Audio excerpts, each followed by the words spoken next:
I greet you with the Islamic greeting, Assalamu alaikum wa rahmatullahi wa barakatuh, which means, may the peace and blessing of Allah, the Creator, be upon you all. The organizers of this function suggested that since a good number of our fellow Christians may not be totally familiar with Islam as understood by Muslims, I was requested to include a few minutes, very few minutes hopefully, by way of clarification of the term Islam at least.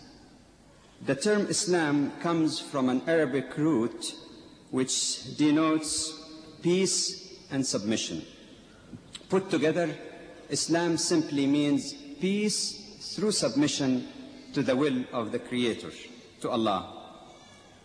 A comment on both words, peace and submission.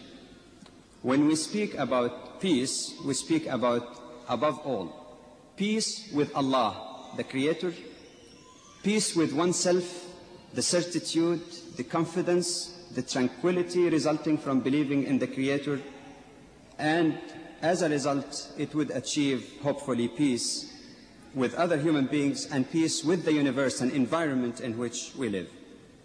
The word submission means conscious, trusting and loving submission to the will of the Creator, receiving His guidance and accepting His grace. According to the Quran, Islam, defined as such in this generic meaning, was the essence of the mission of all prophets and messengers throughout human history. The differences and problems that we find today among those quote-unquote followers of these messengers and prophets may result at times from the misunderstanding or misinterpretation of the nature and mission of their prophets, or it could result also from the lack of commitment on the part of those who claim to follow Jesus or Muhammad, peace be upon them, but not to try to implement the teaching taught by those two giants in their lives.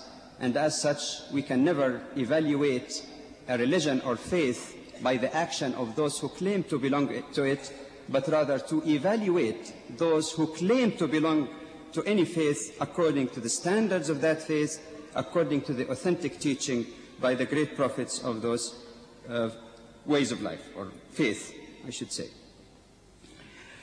Among many of the prophets who are mentioned in the Quran, 5 are singled out as the greatest. They are called in the Quran Ulul Azm, the greatest, and those with great perseverance and determination. And these include Prophet Noah, Abraham, Moses, Jesus, and Muhammad. May the peace and blessing of Allah be upon them all. Indeed, a prerequisite for a Muslim to be a Muslim is to believe in, respect, and love all of these prophets who are regarded as brothers in the path of Allah, in the path of obedience and commitment of our entire life to His will. And as Jesus, peace be upon Him, is mentioned as one of the greatest 5, it might be suitable to make a comment here that His name and His mission and various aspects about Him appear in numerous surahs, quote-unquote chapter, in the Quran. Indeed, one of the surahs or chapters in the Quran takes its name after the name of Mary, the mother of Jesus, peace be upon Him. It's called Surah Maryam, this surah of Mary, and its number in the chronology of the Quran is 19.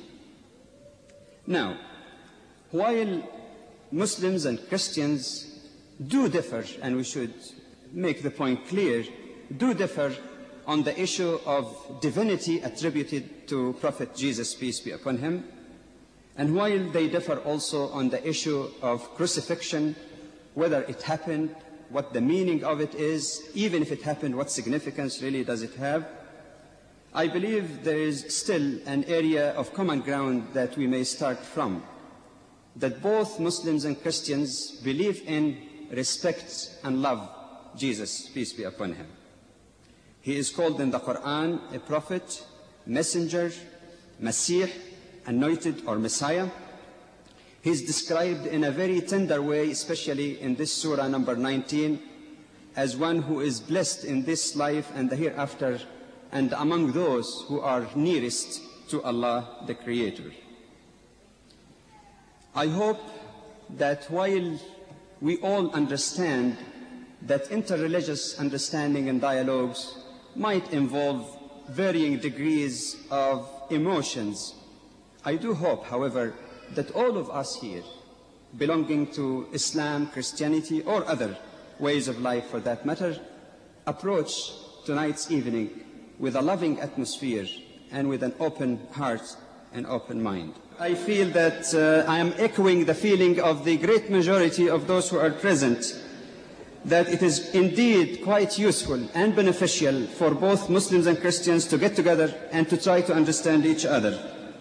Muslims and Christians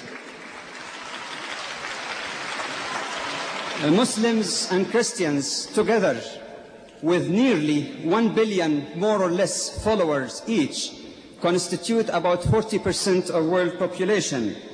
It is indeed very strange that we hear about détente between such divergent philosophies as the US and the Soviet Russia, and we never hear as much about badly needed détente between two communities of believers who share something much more significant than those shared by the US and USSR. The belief in the Creators, the belief in the prophets and revelation, in the moral laws, and on the responsibility for our life and in the life hereafter. I do invite the Muslim audience who are here to try sincerely to understand the standpoint of our Christian brethren. They are free, of course, to read the Quran and see what the Quran, the word of Allah, in their belief say about Jesus, but they must also try to understand Christianity from the standpoint and the way Christians understand it. But I'd like also to invite the Christian brothers and sisters sitting with us here to also have a sincere attempt to understand the teachings of Islam from its pristine sources.